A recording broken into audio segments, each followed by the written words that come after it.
Hello everyone.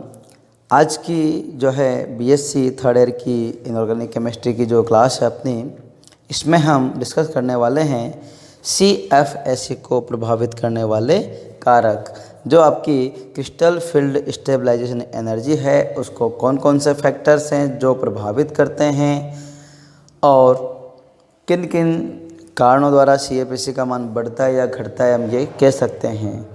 तो देखिए, इसे हम एक नाम से और जान सकते हैं, क्रिस्टल सेक्टर पैरामीटर को कौन कौन से कारक प्रभावित करते हैं। तो देखिए, किसी क्रिस्टल का स्थायित्व उसके निर्माण के समय मुक्त हुई सीएफएससी पर निर्भर करता है, अर्थात क्रिस्टल की सीएफएससी क्रिस्टलीय पैरामीटर कहलाती है।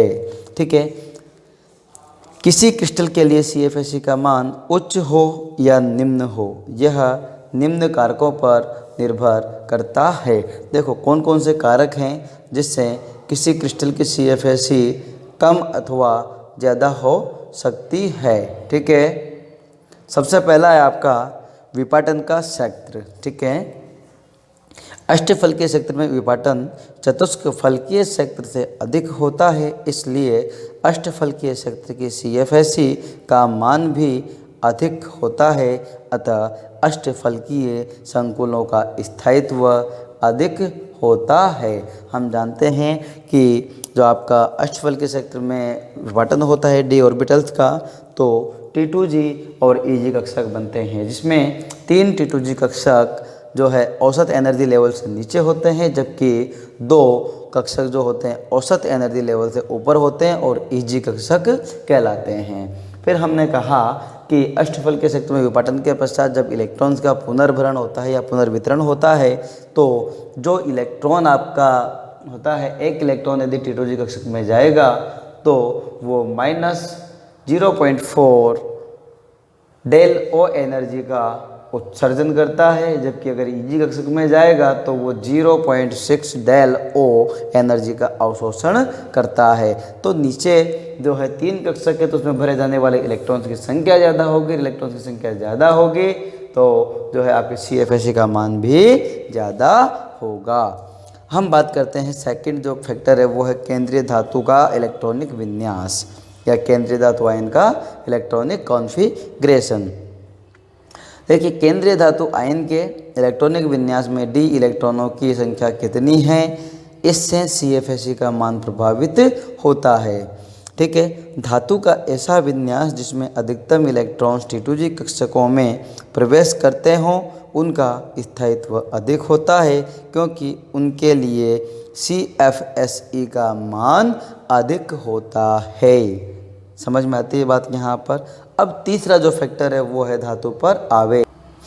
देखिए, धातु पर आवेश किसी संकुल यौगिक में धातु आयन में उपस्थित धनावेश में वृद्धि से आक्रमण करने वाले ऋणावेशित लिगेंडों पर जेड इफेक्ट का मान बढ़ जाता है, जिससे बंध दूरी कम हो जाती है, अर्थात अधिक धनावेश वाले संकुल यौगिक अधिक स्थायी होते हैं।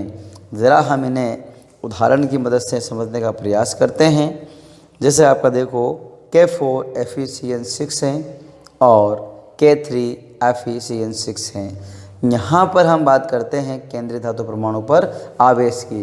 तो यहाँ पर सेंट्रल आयन देखो, यहाँ भी आयरन है, यहाँ भी आयरन है, लेकिन धनावेश जिस पर अधिक होगा वो अधिक स्थायी होगा। केंद्रीय धातु आयन की बात करते हैं, यहाँ इसका ऑक्सीजन नंबर निकालते हैं कि कितने हैं, 4। ठीक है, एक के लिए 1 पोटेशियम का 1 होता है, इसी प्रकार 4 है तो 4 प्लस x की निकालनी है और एक साइनाइड का 1 होता है, तो यहाँ पर -6 बराबर, इस पर कोई चार्ज नहीं तो 0 हमने लिख दिया है। तो x बराबर प्लस का 2 आता है, क्योंकि ये जो है ये इधर जाएगा, आपका किसका हो जाएगा प्लस का 6, और ये इधर जाएगा वापस से तो किसका हो जाएगा माइनस का 4। तो ओवरऑल अपना कितना बचेगा प्लस का 2। तो यहाँ पर आयरन आपका +2 ऑक्सीकरण अवस्था में और यहाँ आयरन +3 ऑक्सीकरण अवस्था में है। तो यहाँ धातु पर धनावेश अधिक है, अर्थात इस संकुल का स्थायित्व इसकी तुलना में अधिक होगा। क्यों होगा, धातु पर धनावेश अधिक है। चौथा जो फैक्टर है आपका वो है लिगेंड की प्रकृति। तो देखिए, लिगेंड की प्रकृति किस प्रकार से प्रभावित करती है सीएफएससी को। कि हमने देखा है कि लिगेंड की जो प्रकृति होती है वो प्रबल भी होती है, दुर्बल भी होती है। प्रबल लिगेंड की उपस्थिति में हमने कहा है कि इलेक्ट्रॉन्स का युग्मन होता है, जबकि दुर्बल लिगेंड की उपस्थिति में आपके इलेक्ट्रॉन्स का युग्मन नहीं होता है, जब स्प्लिटिंग के बाद जब हम इलेक्ट्रॉन का पुनर्भरण करते हैं उस समय। ठीक है, तो देखो लिगेंड की प्रकृति से हम अब समझ लेते हैं इसे आगे। जो लिगेंड डी कक्षकों को T2G व EG कक्षकों में अधिक अंतर से विपाटित कर सके उन्हें हम प्रबल लिगेंड कहते हैं। ठीक है, अगर स्प्लिटिंग का एरिया यदि अधिक है किसी लिगेंड क्षेत्र के आक्रमण से तो वो लिगेंड प्रबल होगा, जबकि कम अंतर से विपाटित करने वाले लिगेंड दुर्बल लिगेंड कहलाते हैं। दोनों के बीच में जो ऊर्जा अंतराल होगा यदि वो कम है तो वो आपको क्या कहलाएंगे, दुर्बल लिगेंड कहलाएंगे। ठीक है, प्रबल लिगेंड की उपस्थिति में विपाटन होने पर CFSE के मान में वृद्धि होती है, जिससे क्रिस्टल का स्थायित्व अधिक होता है। ठीक है, और लिगेंडों को दुर्बलता से प्रबलता की ओर एक श्रेणी में व्यवस्थित किया जाए तो एक श्रृंखला अथवा श्रेणी प्राप्त होती है, जिसे हम स्पेक्ट्रोकेमिकल सीरीज कहते हैं। आपसे कई बार पूछा गया है कि इलेक्ट्रोकेमिकल सीरीज क्या होती है या जो है विद्युत रसायन श्रेणी किसे कहते हैं, तो उसका आंसर आपका यहाँ से स्टार्ट होता है। ठीक है, देखिए इस प्रकार से हमने लिगेंडों को जो है उनकी दुर्बलता से प्रबलता की ओर बढ़ते हुए क्रम में हमने व्यवस्थित किया है। तो देखिए सबसे दुर्बल आपका लिगेंड जो है वो आयोडीन है, bromine, thiocyanate, sulphide, chloride, nitrate, fluoride, आपका hydroxide, ethyl alcohol, oxalate, water, ADT, यह है ethylene diamine tetra acetic acid. यहाँ पर ammonia, pyridine, ethylene diamine, bipyridine, orthophenanthroline, NO2 minus, PPS3, इसको बोलते हैं बेटा ट्राइफिनाइल फास्फीन। इसका फुल नाम क्या है, ट्राइफिनाइल फास्फीन, साइनाइड और कार्बोनिल।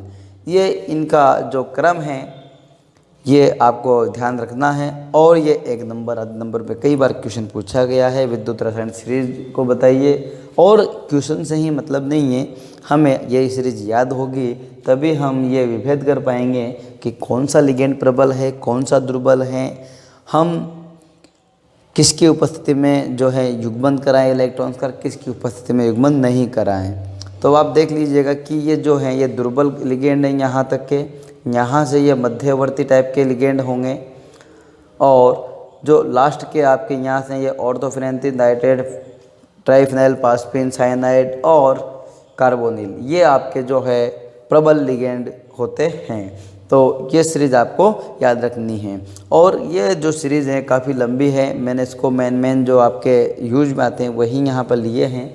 अलग अलग बुक में आपको ये सीरीज़ जो है अलग अलग तरीके से मिल सकती है, बाकी सीक्वेंस यही होगा। हो सकता है इन दो के बीच में और भी कोई स्पेशल वो रख दें, लेकिन आपकी ज़रूरत के हिसाब से ये सफिशिएंट है। ठीक है बेटा, तो ये हुई अपने जो है आज की क्लास में जो फैक्टर्स अफेक्टिंग थे CFSE को प्रभावित करने वाले कारक थे। ये यहाँ से कंप्लीट क्वेश्चन आपसे पूछा जाता है। अब इसके बाद हम इसी चैप्टर में जो हैं आगे संकुल यौगिकों के चुंबकीय गुणों की जो है डिस्कशन करेंगे। वहाँ से भी एक क्वेश्चन हमेशा पूछा जाता है, और ये यूनिट जो है आपकी काफ़ी स्कोरिंग यूनिट रहेगी, तो इसमें आपको कुछ भी नहीं छोड़ना है। और आने वाले 1-2 लेक्चर में जो है आपकी इस यूनिट का एक पार्ट कंप्लीट हो जाएगा। और यदि आपको इस चैप्टर में या इस पार्ट में यदि कोई प्रॉब्लम है तो आप मुझे कमेंट करके ज़रूर बताइए, या मुझे आप व्हाट्सएप पे मेरे नंबर पे पर्सनली कांटेक्ट कर सकते हैं। और यदि आपको मेरा वीडियो जो है हेल्पफुल लगता है तो मेरे वीडियो को लाइक कीजिए, शेयर कीजिए और चैनल को सब्सक्राइब कीजिए। Thanks all of you.